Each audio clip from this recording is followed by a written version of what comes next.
সারাদিন এত কাজ করার পরেও অনেকে বলে যে তুমি এত এনার্জি পাও কোথা থেকে। আজকের ব্লগে আমি তোমাদের সেটাই দেখাবো, এত ব্যস্ততার মধ্যে আমি কিভাবে এত এনার্জি পাই। বেশ তো কয়েকটা দিন গেল, বিয়ে ভোজ তো নানা রকম অনুষ্ঠানের মধ্য দিয়ে আজকে সকালবেলায় আবার এনার্জি সংগ্রহ করে লেগে পড়েছি কোমর বেঁধে কাজে। তো সংসারের প্রতিদিনের নিত্য কাজ যেগুলো আমাদের করতেই হয়। সকালবেলায় উঠে বাসি ঘর দুয়ার ঝাড় দেওয়া, তারপরে বাসি ঘরে একটু জল ছড়ানো, সেই ঘর বা একটু বাসি হলে সেগুলো মুছে নেওয়া, বাসি বাসন থাকলে ধুয়ে নেওয়া, গ্যাস ওভেন মোছা, এমন ঠাকুর পুজো দেওয়া, রান্নাবান্না শুরু করে রাত অবধি। সংসারে আমাদের প্রতিদিনের কত রকমের কাজ থাকে, তবুও সব কাজ আমরা কিন্তু সময়ের মধ্যে কমপ্লিট করি। এটা কিন্তু এক ধরনের আমাদের গুণ, আমাদের একটা টেকনিক বলতেই পারো। আমরা কিন্তু প্রত্যেকটা কাজ প্ল্যান মাফিক টাইম টু টাইম করার চেষ্টা করি।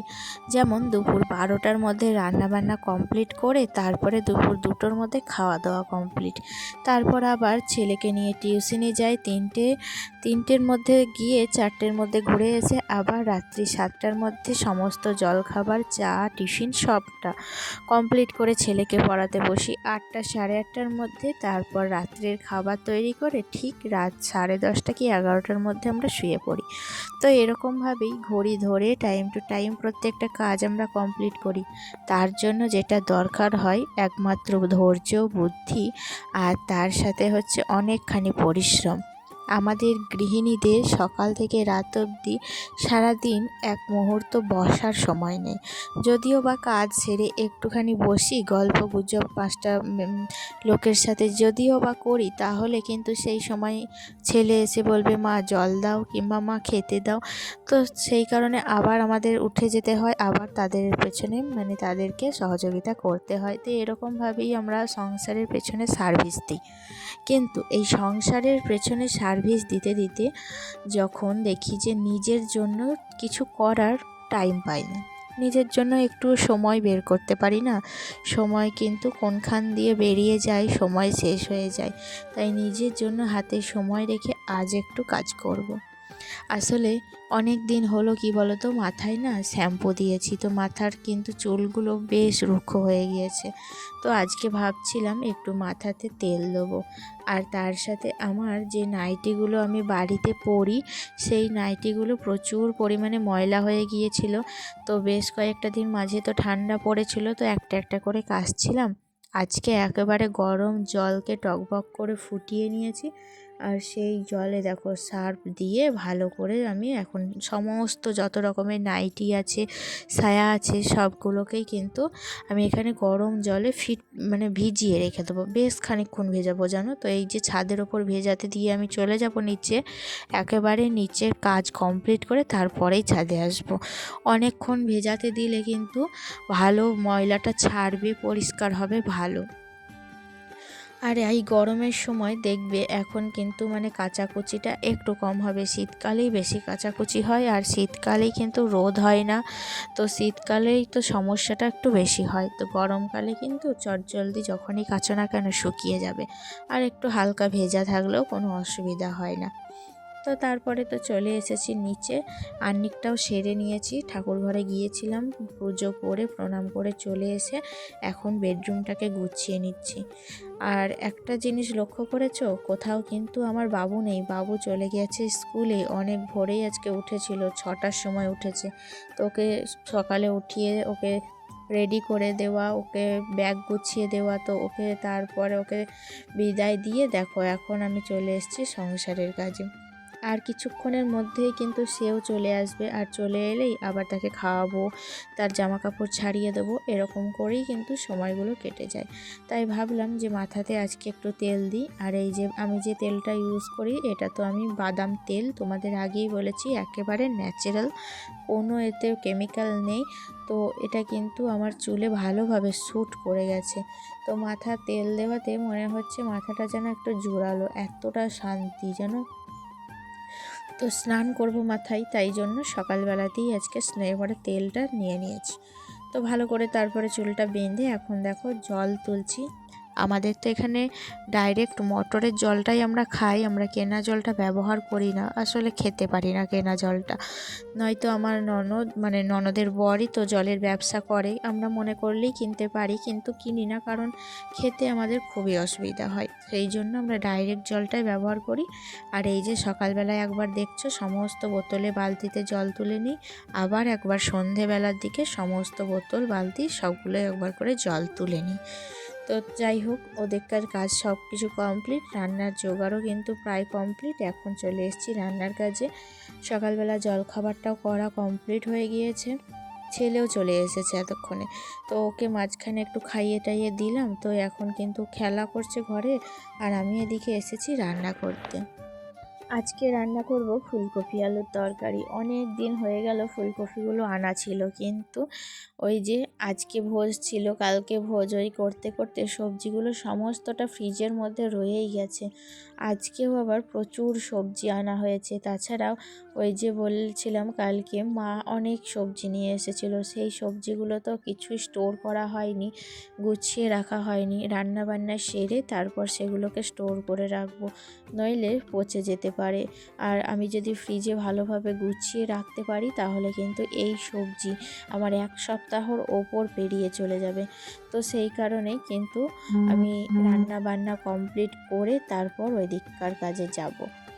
আর এই দেখো ফুলকপি আলুটা তো নাড়া কমপ্লিট, তারপর প্রেসার কুকারে ভরে দিয়েছি। আর তার সাথে অনেক শিম ছিল, শিমগুলো কি করব আমি ভেবে পাচ্ছিলাম না, তাই একটু ভাবলাম ভাজা করে নিই, তাই শিম ভাজা করে নিচ্ছি, দেখতে পাচ্ছ। আর শিম ভাজাটা কমপ্লিট হয়ে গেলে আজকে একটু ডিমের ঝোল করব, কারণ মাছ নিইনি। সকালবেলায় উঠেই ঘুম থেকে দেখলাম যে অনেকগুলো ডিম একসাথে দিয়ে গেল। এক দিদি আমাকে বাড়িতে প্রতিদিনই ডিম দিয়ে যায়, তো ডিম নেওয়াতে আজকে মাছটা নিয়ে নিই। বাবু আবার কি জানো তো, ছোটোবেলায় এত ভালোবাসতো ডিম, প্রত্যেক দিন ওর ভাতে একটা করে ডিম রাখতেই হতো। যদি হাঁসের ডিম না পেতাম তাহলে কিন্তু পোলট্রির ডিমও এনে রাখতে হতো। আর এখন বেশ 1 বছর থেকে দেখছি আমি ডিম খেতে কিন্তু ও একদমই পছন্দ করছে না, শুধু মাছটাই ভালোবাসছে। তো ফাইনালি দেখো আমার রান্না বান্না দেখো সব কমপ্লিট, আর এই হচ্ছে আমাদের দুপুরের মেনু। তোমরা তো দেখে সবই বুঝতে পারছো, আর নতুন করে তোমাদের বলার কিছু নেই। তো রান্না বান্না কমপ্লিট করে চলে এসেছি দেখো এখন ছাদের উপরে। ওই যে জামা কাপড়গুলো ভিজিয়ে গিয়েছিলাম সেগুলোই এখন কাচবো। ছাদে কলটা হওয়াতে এত সুবিধা হয়েছে, যেখানে কেচে এখানেই মেলে দেওয়া যায়, আবার শুকিয়ে গেলে তুলে নেওয়া যায়। তাছাড়া গাছে জল দেওয়া হয়, এই কলটাতে অনেক সময় শীতকালে স্নানও করা হয় এখানে, জানো। কিন্তু একদিকে যেমন ভালো তেমন কিন্তু আর একদিকে কিন্তু খারাপ দিকও আছে। কারণ কি বলতো, ওই যে জলটা জড়ছে না, সেই জলটা পাস হওয়ার জায়গা নেই, নিচে গিয়ে কিন্তু ড্রেন নেই। তো জলটা যে নিচে গিয়ে পড়বে, ড্রেনটা নেই, কিন্তু ড্রেনটাও করে নেব ভাবছি, পাইপ লাইন সেটিংস করে নেব, তাহলে কিন্তু জল যাওয়ার সমস্যাটা আর থাকবে না। আর এদিকে দেখো জামা কাপড় কালো কাচতে কিন্তু অনেকখানি জল খরচ হয়ে গেছে। এখন তো শ্বশুরমশাই এখানে বসেই রয়েছেন যে স্নান করবে বলেন, তো সেই কারণে আমি তাড়াহুড়ো করে কিন্তু জামা কাপড়গুলো সব কেচে নিয়েছি। তো দেখতে পাচ্ছ পাশে কিন্তু তেল মাখছে। ছাদের উপরে স্নান করতে ভালো জানো তো, কারণ এই রোদের মধ্যে চান করতে খুবই ভালো লাগে। তো যাই হোক, এদিকে দেখো আমি জামা কাপড়গুলো মেলছি, আর আমার কথা বলতে একটু অসুবিধা হচ্ছে, তোমরা হয়তো বুঝতে পারছো, কারণ গলাটা না শুং শুং করছে, একটু কাশি হচ্ছে, ঠান্ডা লেগেছিল। তো দেখতেই পেলে কয়েকটা দিন গলায় টনসিল হয়েছিল, তো মাথায় সব সময় চাদর, গলাতে চাদর জড়িয়ে রাখছিলাম। তো এখন না এই যে কথা বলতে খুব অসুবিধা হচ্ছে, এক টানা যদি কথা বলা যায় না তাহলে গলাটা মাঝে মধ্যে শুং শুং করে উঠছে, তখনই কিন্তু কাশি চলে আসছে, এটাই হচ্ছে। তো ওই যে ওয়েদার চেঞ্জের হয়তো অসুবিধার জন্যই কিন্তু এটা হচ্ছে আমার, আমি বুঝতে পারছি। তো যাই হোক, এদিকে তো সমস্ত কাজ কমপ্লিট। এখন দেখো এই যে বাজারগুলো স্টোর করে রাখবো।